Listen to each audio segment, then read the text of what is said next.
Donc, rebonsoir à tous, chers amis. Nous sommes à notre formation sur le métier. Pour ceux qui sont là pour la première fois, je me nomme Julien Belaka-Begré, je suis transformateur social. Aujourd'hui, nous allons voir un thème très important, un thème capital. On va dire que c'est le premier pilier de notre formation, dénommé les 11 piliers du succès. Ce sont ces 11 modules-là que nous donnons à toutes les personnes qui intègrent, n'est-ce pas, notre réseau et qui décident donc de faire du business afin que ces personnes-là soient efficaces.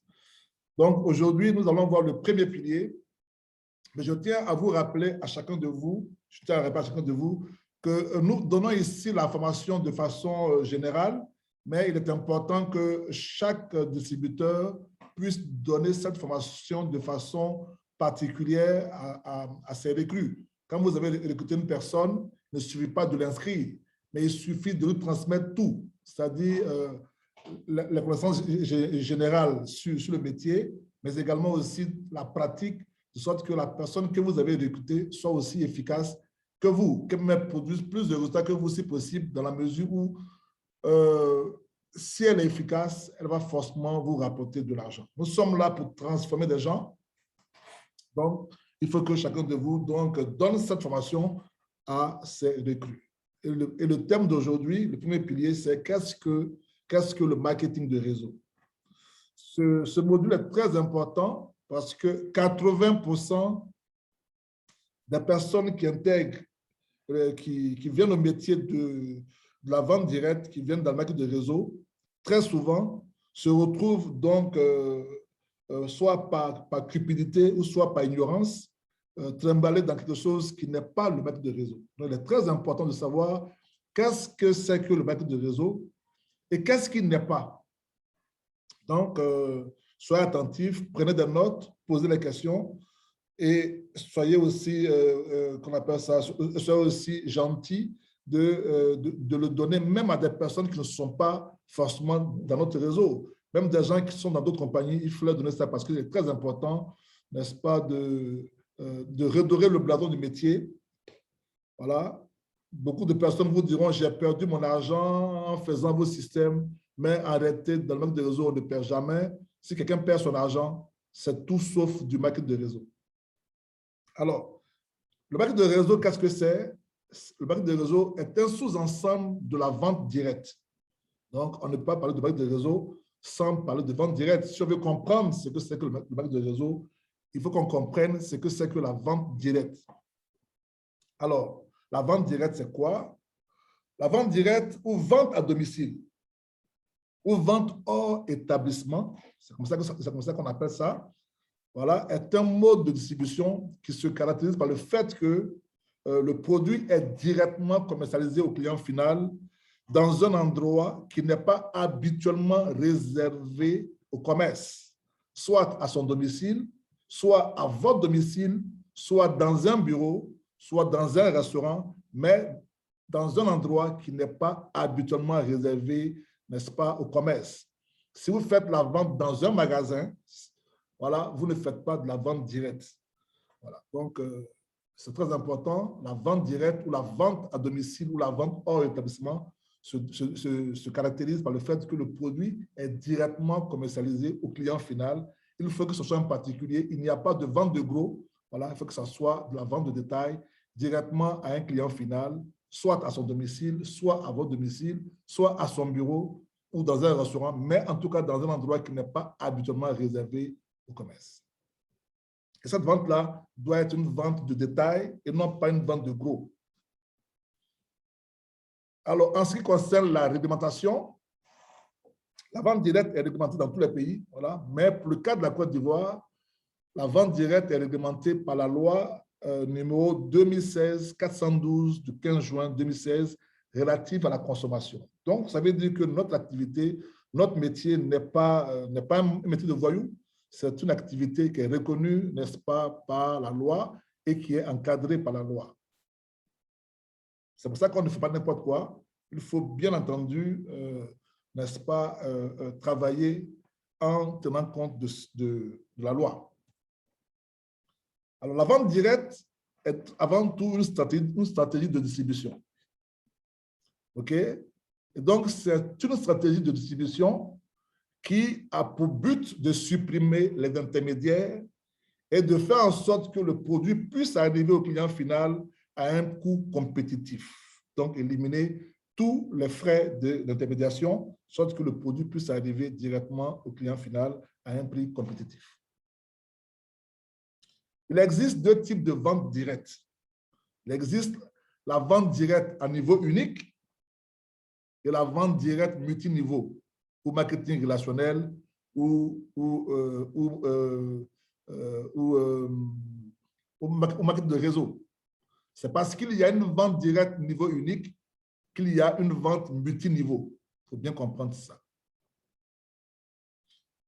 La vente directe multiniveau, c'est une vente dans laquelle l'entreprise décide de tout. C'est-à-dire que le vendeur peut être un employé, il peut être un salarié de l'entreprise. Et si c'est un vendeur indépendant, alors il est commissionné directement sur son chiffre d'affaires. Et un vendeur multiniveau ne peut pas recruter un autre vendeur. C'est-à-dire le recrutement, la formation, elle est totalement à la charge de l'entreprise. Ce n'est pas une activité décentralisée, l'entreprise centralise tout. Donc, le vendeur, soit il est salarié, soit il est indépendant, et s'il est indépendant, il n'est commissionné que sur son chiffre d'affaires personnel et il n'est pas capable de recruter un autre vendeur. Alors, la vente multiniveau ou marketing de réseau ou marketing relationnel, voilà, est une approche commerciale d'un genre nouveau qui est né aux États-Unis au début des années 40.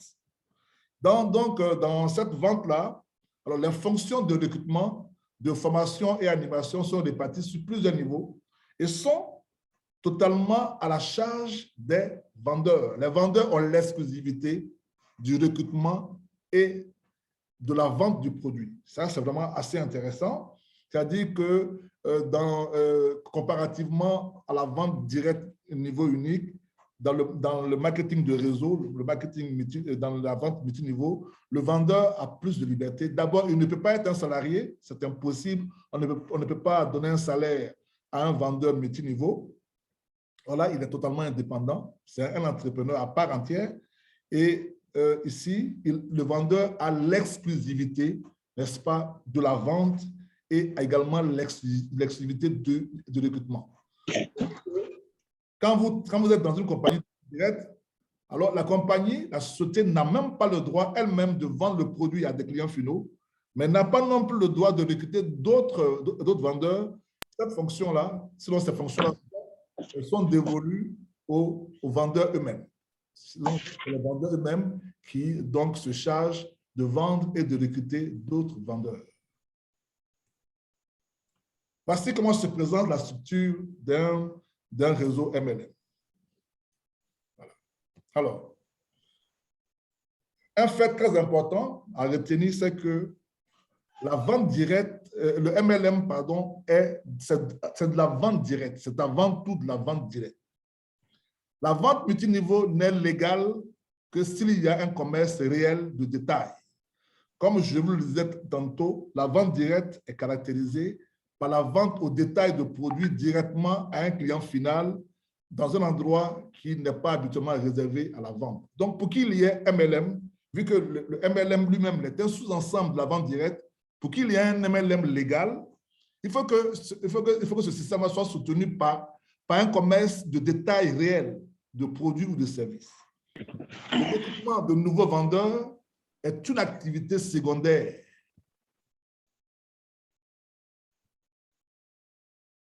Le recrutement de vendeurs est une activité secondaire. Je tiens surtout à vous dire que si vous êtes dans un système où, pour gagner de l'argent, il faut forcément recruter, où on ne peut pas gagner de l'argent autrement que par le recrutement, vous n'êtes pas dans du MLM.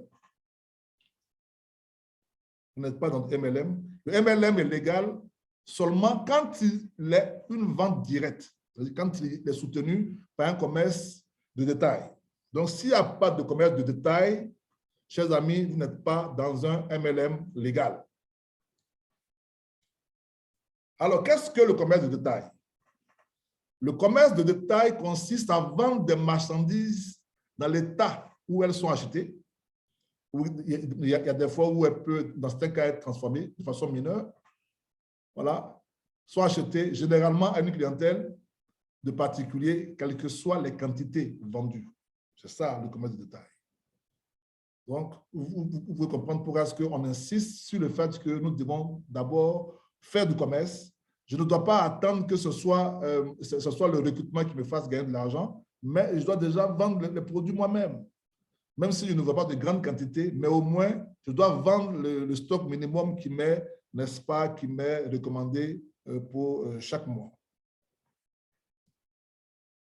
L'importance de l'achat périodique dans le MLM.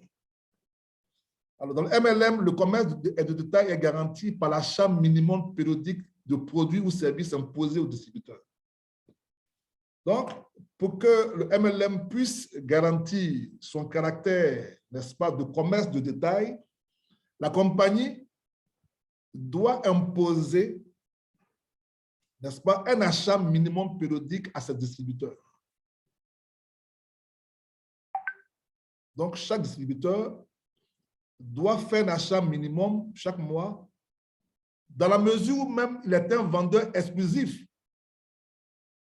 Dans la mesure où la compagnie elle-même n'a pas la possibilité de vendre des produits à des clients finaux directement, alors elle est tenue de mettre dans son contrat, n'est-ce pas, un achat minimum imposé à ses distributeurs. Le fait de dire que quand il y a un achat minimum périodique, c'est fastidieux, je vous dis non. Parce qu'à partir du moment où je viens dans une activité de vente, je dois vendre des produits et en tant que commerçant de détail, je dois acheter et revendre des produits en l'état. L'achat minimum périodique assure également la pérennité du modèle économique de la compagnie. S'il n'y a pas d'achat périodique, l'activité de MLM est vouée à l'échec. C'est une question de temps, elle va finir par s'écraser. Il n'y a rien à faire parce qu'il n'y a pas d'activité de commerce réel. Donc, s'il s'agit simplement de recruter des personnes, alors la compagnie ne produit aucune valeur ajoutée, elle va finir par s'écraser. Donc, l'achat minimum périodique assure la pérennité du modèle économique de la compagnie qui fait le MLM. C'est très important. Alors, ce que la vente multiniveau n'est pas. Là, je viens de vous expliquer ce que c'est. Voilà. Il existe deux types de vente directe et la vente niveau unique. C'est ce que nous faisons lorsque nous vendons des produits. Lorsque nous vendons des produits directement à nos clients, on fait de la vente à niveau unique. Lorsque nous recrutons d'autres vendeurs et qu'en plus du fait qu'on gagne de l'argent sur nos ventes personnelles, on touche des commissions sur le chiffre d'affaires réalisé par les vendeurs qu'on a recrutés, on fait du MLM. Alors maintenant, qu'est-ce que le MLM n'est pas? Tous les systèmes MLM ne sont pas de la vente directe. Or, le seul système qui est légal du point de vue de l'éthique et de la loi, c'est la vente directe. Donc, tout MLM qui n'est pas une vente directe, c'est-à-dire qui n'est pas un commerce de détail, est une vente pyramidale et est illégale. Il ne faut pas confondre la vente multiniveau et la vente pyramidale qui est interdite. Parce que la vente multiniveau est un commerce de détail. Quand je fais du MLM, je fais du commerce de détail. Je ne suis pas obligé de recruter des gens. Donc, tant que je vends mon produit, la compagnie fait du bénéfice. On peut être simplement 10 distributeurs sans recruter d'autres personnes et vendre des quantités de produits et la compagnie continuera de se pérenniser. Donc, le recrutement dans le MLM normal est une activité secondaire puisque les revenus générés proviennent de l'activité de la vente. Si je recrute une personne, c'est parce que cette personne va vendre que je vais gagner de l'argent sur son chiffre d'affaires. Donc, il ne faut pas confondre la vente multiniveau, MLM, qui est de la vente directe, et la vente pyramidale, qui, elle, est interdite. Il existe deux formes de vente pyramidale. La vente pyramidale classique ou la vente à la boule de neige et la pyramide de Ponzi. Ça, c'est les deux types de vente qu'on appelle ça pyramidale qui existent. Récemment, les gens ont créé ce qu'on appelle le système hybride, voilà, qui fait un alliage entre ces deux formes de pyramide. Alors, la vente pyramidale classique est basée sur la promesse de rémunération sur la vente d'adhésion. Quand on parle de vente d'adhésion, ça veut dire que je m'inscris, mais on ne me donne, je n'amortis pas mon investissement par l'acquisition d'un lot de produits ou de services. Donc, quand il n'y a pas de produit, ce qu'on vend, on appelle ça de l'adhésion, fait de la vente d'adhésion. Et dans la vente pyramidale, le promoteur va promettre, n'est-ce pas, des rémunérations sur le nombre de personnes que vous allez recruter. Il n'y a généralement pas de produits ou de services.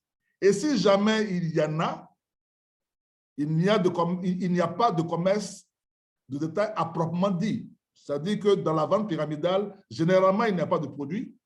Voilà, puisque ce sont des personnes qui ne vous amènent pas à vendre, ils vous amènent à vous inscrire et à inscrire d'autres personnes. Donc, quand ils ont un produit, généralement, voilà, il n'y a pas de vente au détail, mais le produit ne sert que de casse-sexe à la vente d'adhésion. Donc, vous entrez, voilà, et s'il y a des produits, c'est juste pour, comment on appelle ça, c'est juste pour distraire, n'est-ce pas, le gouvernement ou bien l'État, mais en réalité, voilà, il n'y a pas d'activité de commerce réellement qui se fait. Tout ce qu'ils vendent, c'est le recrutement de personnes. La seule source de revenus est l'argent de l'adhésion des nouveaux souscripteurs. Donc, on prendrait l'argent des nouvelles personnes pour payer les anciens. Et au fur et à mesure que la pyramide va s'élargir, à un certain moment donné, vu qu'il n'y a pas d'entrée extérieure, le système va s'écraser. Exemple, les sacs de dons ou bien les tontines. Ça, ce sont des ventes pyramidales. Il y en a plusieurs parce qu'il y a aussi des compagnies qui font de la pyramidale à produit. Donc, il y a un produit qui est là pour vous séduire. Mais en réalité, voilà, il n'y a pas de vente au détail. Quand il n'y a pas de vente au détail, prenez vos jambes à vos coups et enfuyez-vous.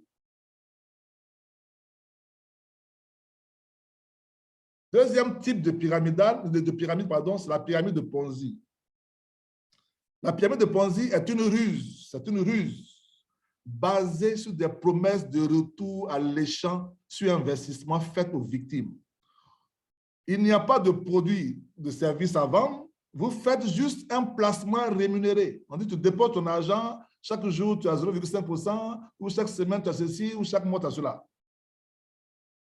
Les amis, dès l'instant où vous vous trouvez devant une telle activité, vous n'êtes pas dans du MLM, vous n'êtes pas dans de la vente directe. Malgré le discours officiel du promoteur, la seule source réelle de revenus, voilà, est le nouvel investisseur. Vu qu'on gagne de l'argent sans rien faire, tu seras excité, n'est-ce pas, à en parler à ton frère, à ton cousin. Ah, je vois ce qu'il a gagné. Et les gens courent et ils arrivent, mais en réalité, voilà, celui que tu envoies, c'est celui-là qui te paye. C'est celui-là qui va payer la chaîne. L'argent du nouvel investisseur sert à rémunérer les anciens, ainsi de suite. Et puis, on a le système hybride. Le système hybride, Ponzi, qu'on appelle ça pyramide. Ce système allie dans sa stratégie de séduction les promesses de revenus passifs et les promesses de rémunération sous la vente d'adhésion. On va te dire que si tu veux, tu ne fais pas de recrutement, voilà, tu investis ton argent, même si tu ne fais rien, chaque jour ou chaque mois ou chaque semaine, en fonction du plan, on te paye. Maintenant, si jamais tu parraines d'autres personnes, tu gagnes encore des commissions. Donc, tu gagnes de l'argent de façon passive, pardon, et tu gagnes de l'argent sous la promesse de vente, qu'on appelle ça, d'adhésion sur les recrutements. La plupart du temps, ce sont des ruses au produit. C'est-à-dire que ce sont des personnes, ils mettent un produit, c'est-à-dire qu'ils veulent tout faire pour tromper l'ignorant. Donc, ils ont des produits ou des services, ou bien ils vous parlent de trading, ou bien c'est les ads. Les ads, ce sont ce sont des systèmes de rémunération sur la publicité ou bien des ruses cryptographiques. Soyez toujours vigilants et chaque fois que vous rentrez dans un système où les gens ont un esprit de tribu assiégée, il faut fuir. Parce que logiquement, quel que soit le système qu'on vous présente, vous devez avoir la tête froide pour analyser et savoir si vous n'êtes pas dans une ruse ou bien si vous êtes dans un système normal. À partir du moment où, dès la première critique, on n'est pas capable de vous expliquer quoi que ce soit et qu'on adopte, n'est-ce pas, un comportement de tribu assiégée, enfuyez-vous. Parce que ce qui est difficile à expliquer est déjà compliqué. Le MLM, c'est très simple, c'est une affaire de vente au détail de produits. Donc, quand c'est difficile à expliquer, alors, les amis, il faut fuir. Alors, une entreprise, vu que ces entreprises, généralement, ils vont vous dire que l'entreprise elle-même vend les produits et puis elle partage avec vous le bénéfice. Mais attends, une entreprise qui est capable de vendre ses propres produits a-t-elle besoin de distributeurs? Je ne comprends pas. Parce que cette entreprise doit vous verser des commissions alors que c'est elle-même qui se charge de vendre des produits. Ça veut dire que vous n'êtes plus des distributeurs, mais vous êtes simplement des investisseurs. Et quand on est investisseur, logiquement, il y a un certain nombre de garanties qu'il faut avoir pour que l'investisseur ne soit pas lésé. Autrement, tu vas te retrouver sur un marché de dupes. Un vrai trader, d'ailleurs, un vrai trader, les vrais traders qui savent que quand on trade, on gagne ou on perd, ne peuvent même pas promettre 10% à leur client sur une année. C'est-à-dire que c'est-à-dire que c'est difficile pour un trader de dire je te garantis 10% à l'année. À plus forte raison, par jour, par semaine ou par mois, c'est déjà assez interpellant. Mais mieux, c'est que c'est une activité qui génère tellement de stress. Donc, un vrai trader n'a pas intérêt à collecter l'argent de milliers de personnes tout le temps, de façon indéfinie, quand il doit leur reverser des revenus journaliers et payer des commissions sur plusieurs niveaux aux apporteurs d'affaires. Donc, lier une activité de revenus passifs à une rémunération multiniveau n'est pas mathématiquement viable. Alors, imaginez-vous dans un système à parrainage de 10% et 10% de binaire. Okay? Imaginez-vous qu'une personne peut-être qui a votre 10e génération fasse un investissement de $1000. D'abord, celui qui parraine, il va prendre 10%. Ensuite, au niveau suivant, il va prendre 10% de parrainage, 10% sur le binaire. Et si il y a 5, 6, 7 personnes sur la lignée qui eux aussi vont récupérer 10%, combien le trader aura réellement pour trader, pour garantir déjà ce qu'il promet chaque jour? Mathématiquement, ce n'est pas viable. Mais beaucoup de personnes arrivent dans le MLM et ne veulent pas faire le métier. Ils ont peur de vendre. Et quand on a peur de vendre, alors qu'on est cupide, on veut l'argent, mais on veut gagner de l'argent sans travailler, alors, chers amis, vous trouvez toujours un bon escroc, voilà, qui va vous promettre moins et merveilles, n'est-ce pas, juste pour pouvoir vous donner la solution que vous voulez. Le MLM, c'est un travail de vente. Et si vous ne voulez pas vendre et que vous voulez absolument faire ce métier-là, vous allez être séduit par toutes sortes de sirènes qui vont vous envoyer comme la femme étrangère dans un endroit obscur et vous allez vous faire dépouiller. D'ailleurs, le capital investi dans le MLM est généralement peu, mais quand je vois que des personnes investissent quelquefois jusqu'à 1 million, 10 millions, 50 millions dans des MLM, dans le but de gagner des commissions, ce n'est plus du MLM. C'est tout sauf du MLM. Toutes les crypto-monnaies qui intègrent, parce que la crypto-monnaie aujourd'hui est devenue le nid des escrocs. Dans une crypto-monnaie ne peut pas être rattachée à un système de rémunération multiniveau. Ce n'est pas possible. Si vous regardez très bien, les crypto-monnaies qu'on réussit comme Bitcoin, comme Ethereum et consorts, ne sont pas rattachées à un système de rémunération multiniveau parce que ce n'est pas normal que la capitalisation qui se fait et qui doit soutenir la monnaie serve déjà à rémunérer des commissions. Pas possible. C'est comme si on mettait de l'argent sur un compte espérant avoir des intérêts. Et puis, l'argent qu'on a mis là, on le partage déjà entre des apporteurs d'affaires et il n'y a plus d'argent sur le compte. Quand on tient un chèque, c'est un chèque en bois. C'est pareil pour la crypto-monnaie. Donc, une crypto-monnaie qui est rattachée à un système de MLM n'est pas viable et dans 95% des cas, ce sont des anarques. Si vous voulez de la crypto-monnaie, il y a des crypto-monnaies qui sont listées, comme Bitcoin, Ethereum et plusieurs autres. Voilà, achetez-les et conservez-les. Elles vont prendre de la valeur parce que de toutes les façons, la crypto-monnaie, c'est une épargne.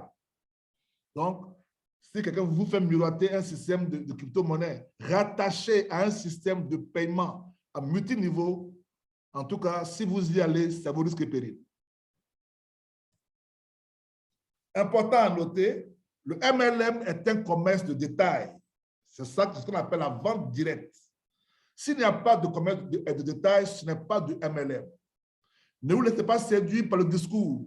Regardez les faits. Ne vous en tenez pas au discours, regardez les faits. Dans le MLM, il n'y a pas de risque de perdre son capital. Donc, on ne perd pas son argent dans le MLM. Le distributeur amortit son capital par le lot de produits qu'il reçoit lors de l'achat de son pack de démarrage. Donc, non seulement on ne s'inscrit pas pour rien, mon inscription correspond à l'achat d'un pack de produits qui, généralement, à la vente au détail, va me rapporter, n'est-ce pas, un bénéfice. Si je prends le cas de Villa Divina, quand je prends le pack de 90 000, alors qu'est-ce qui va se passer? En revendant les produits, je vais faire un bénéfice de 90 000, je vais avoir 180 000 francs, donc je fais un bénéfice de 90 000. Si je tiens compte du dollar, voilà, je vais me retrouver avec 360 qu'on appelle ça dollars, je vais faire un bénéfice d'à peu près 180 dollars et même plus. Donc, on ne perd pas son argent. Si quelqu'un vous dit non, moi j'ai perdu de l'argent dans vos systèmes, dites-lui que c'est faux. Ce n'est pas du MLM que tu as fait. Tu as été dans les systèmes pyramidaux, donc ce n'est même pas chez nous que tu as été. Il est important que pour nous qui sommes dans ce métier-là, que nous travaillions à redorer le blason de ce métier et ne pas le laisser détruit par des systèmes qui ne sont que des imitations, mais qui ne sont pas du MLM. Le recrutement ne doit pas être la principale source de revenus. La principale source de revenus, c'est la vente du produit. Je vends du produit et celui que je copte pour être aussi un vendeur, mais il vient aussi pour vendre des produits. Voilà. Il vient pour vendre des produits. Donc, je gagne de l'argent parce que je vends des produits et je vais gagner des commissions sur le chiffre d'affaires réalisé chaque mois par les personnes que j'ai coptées. Ce qui fait que quand même tu coptes une personne et que tu gagnes un pourcentage sur son pack de démarrage, si tu ne fais plus rien, tu ne gagnes plus rien. D'où l'importance de la formation, la duplication pour rendre efficace tous vos distributeurs afin que, en dehors de ce que vous gagnez vous-même, vous puissiez gagner de l'argent, une somme importante sur le chiffre d'affaires qu'il réalise. Ce qui fait qu'une compagnie de vente directe ne peut pas tomber parce qu'elle fait un commerce, elle ne peut pas s'effondrer. Mais les systèmes pyramidaux, si vous observez, voilà, généralement, au bout de 3-4 ans, la sauter à terre, ou bien voilà, les distributeurs commencent à avoir un comportement bizarre, voilà, de tromperie et consorts. Ces systèmes, les ventes pyramidales, ces systèmes sont des formes de fraude financière qui convainquent leurs victimes d'investir leur argent avec une promesse de bon rendement. Ils n'offrent pas de produits ou services réels à vendre au détail.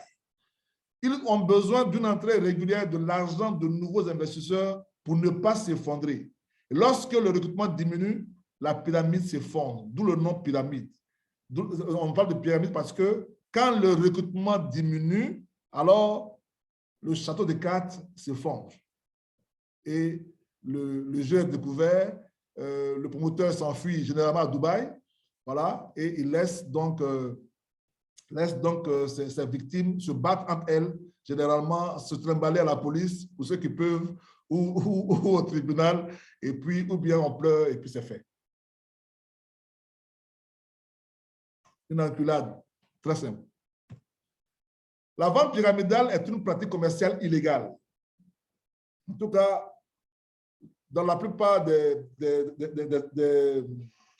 lois françaises, voilà, et canadiennes, quiconque met sur pied exploite, promeut ou fait la publicité d'un système de vente pyramidale engage sa responsabilité pénale. De toutes les façons, pour qu'il y ait vente, il faut qu'il y ait responsabilité et il faut qu'il y ait garantie. Si je dois vendre un produit dans lequel il n'y a ni garantie ni responsabilité, ce n'est même pas la peine de le faire. Quand je prends le cas de la Côte d'Ivoire, c'est très important de le savoir. Si vous vendez un produit à un citoyen ivoirien et que ce produit, c'est un produit financier, et que ce produit financier, qu'on appelle ça, doit lui rapporter des intérêts chaque jour, chaque mois ou chose, tant que ça marche, il n'y a pas de problème.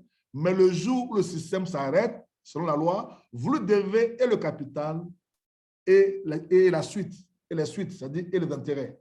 Les suites sont négociables, mais le capital n'est pas négociable.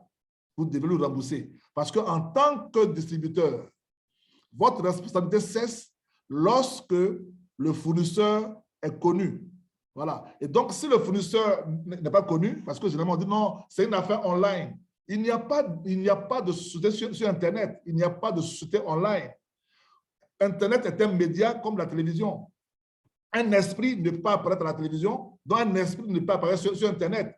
Pour que tu puisses exister sur Internet, il faut avoir une existence physique et réelle. Donc, si vous, en tant que vendeur d'un produit financier, vous n'êtes pas capable, n'est-ce pas, de présenter votre fournisseur, de sorte que le fournisseur prenne ses responsabilités, alors vous êtes responsable. Donc, si vous vous engagez dans un système pyramidal, sachez que vous engagez également votre responsabilité pénale et tout dépendra de la personne qui sera en face de vous. Soit elle connaît ses droits ou elle ne les connaît pas, mais dans tous les cas, vous engagez votre responsabilité.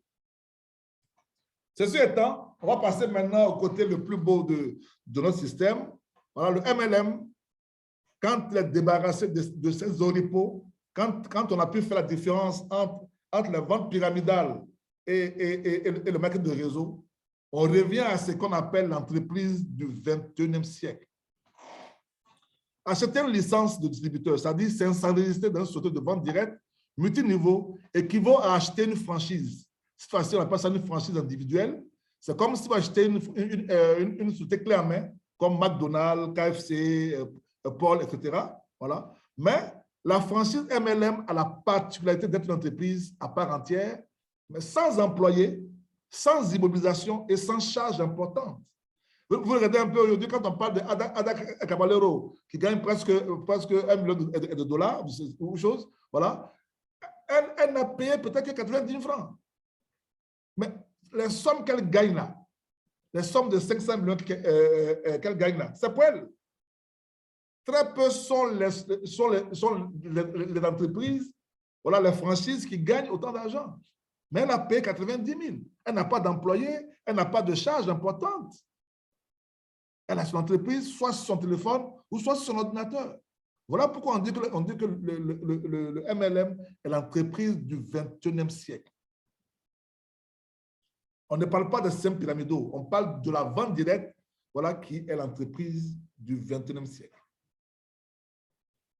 Le MLM est la miniaturisation de l'entreprise. Un smartphone ou un ordinateur suffit largement, c'est ça votre bureau. C'est la forme simplifiée de l'entreprise. Elle est transportable partout. Vous pouvez quitter Abidjan, aller avec votre entreprise à Paris, aller avec, qu'on appelle ça, à Martinique, à Guadeloupe, aux États-Unis, en Chine, au Japon. Vous continuerez de travailler parce que vous n'êtes pas bloqué dans l'espace et dans le temps. Votre téléphone va avec vous partout, que vous soyez dans l'avion ou que vous soyez, vous pouvez travailler, vous pouvez vendre un produit et vous pouvez recruter, n'est-ce pas, un distributeur. Ce modèle d'entreprise correspond parfaitement à l'entreprise de l'aide de l'information et selon Robert Kiyosaki, c'est l'entreprise du 21e siècle. Un networker est donc un chef d'entreprise à part entière qui doit se considérer comme tel. Et généralement, les gens qui n'ont pas de succès dans le MLM sont des personnes qui ne se considèrent pas comme étant des chefs d'entreprise, qui doivent faire de la production tous les jours en vendant des produits et n'est-ce pas, et en recrutant de nouveaux vendeurs pour étendre leur réseau de vente. Le MLM est également ce qu'on appelle l'entrepreneuriat social. Et vous allez voir pourquoi est-ce que c'est intéressant. Parce que contrairement au vendeur niveau unique, voilà, qui est focalisé sur la vente du produit, qui se concentre sur la vente du produit, vous allez voir que le vendeur niveau unique qui ne recrute pas d'autres vendeurs limités.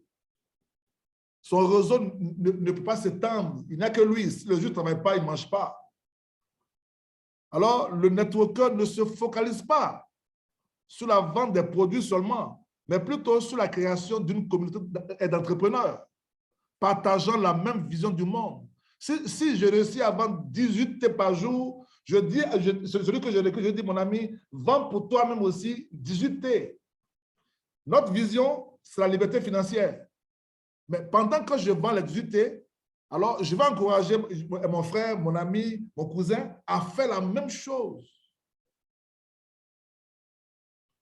Donc, il crée une communauté d'entrepreneurs partageant la même vision du monde, les mêmes valeurs et la même passion que lui.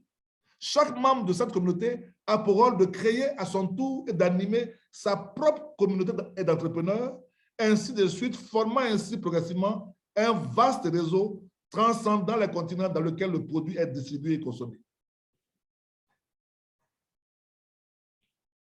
Le MLM est une entreprise sociale. Une entreprise sociale est une structure économique dont l'organisation, le fonctionnement et l'activité sont basés sur les principes de la solidarité, de l'équité et de l'utilité sociale.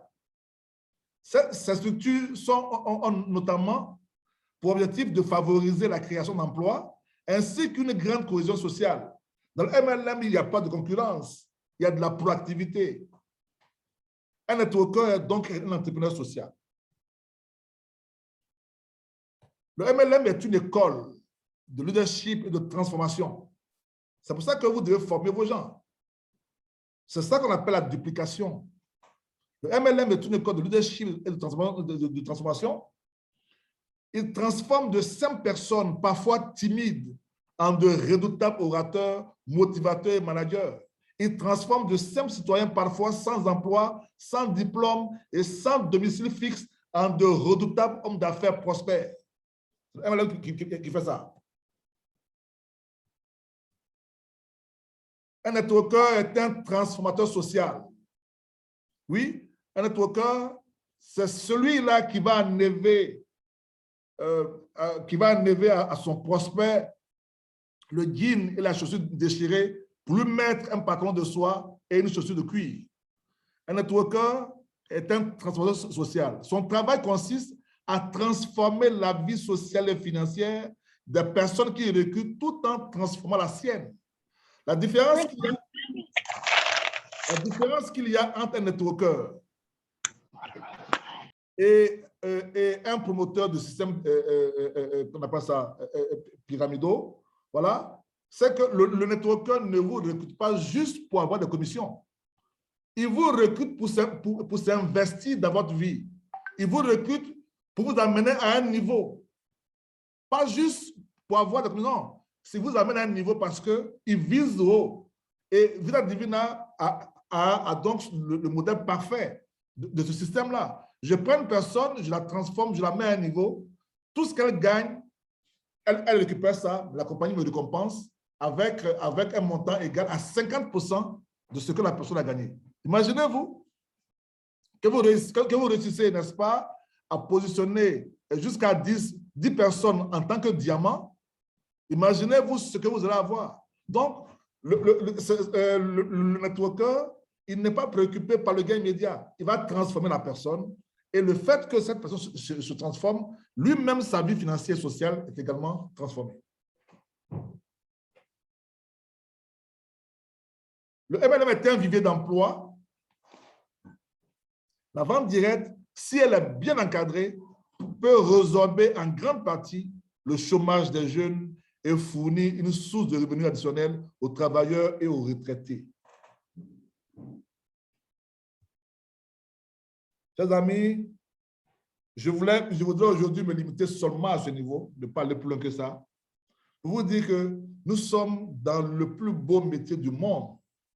Vous pouvez travailler à la maison et si vous travaillez, vous n'avez que chaque jour 1 à 2 heures à consacrer, n'est-ce pas, à cette entreprise-là pour avoir des revenus additionnels.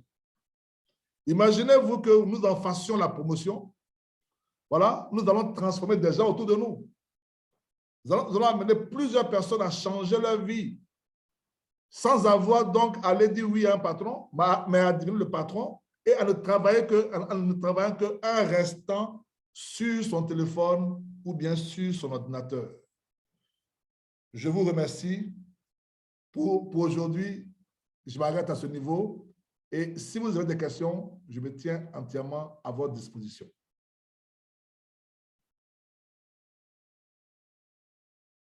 Est-ce qu'il y a des questions? Avez-vous des questions, les amis? Franck Boussou, merci.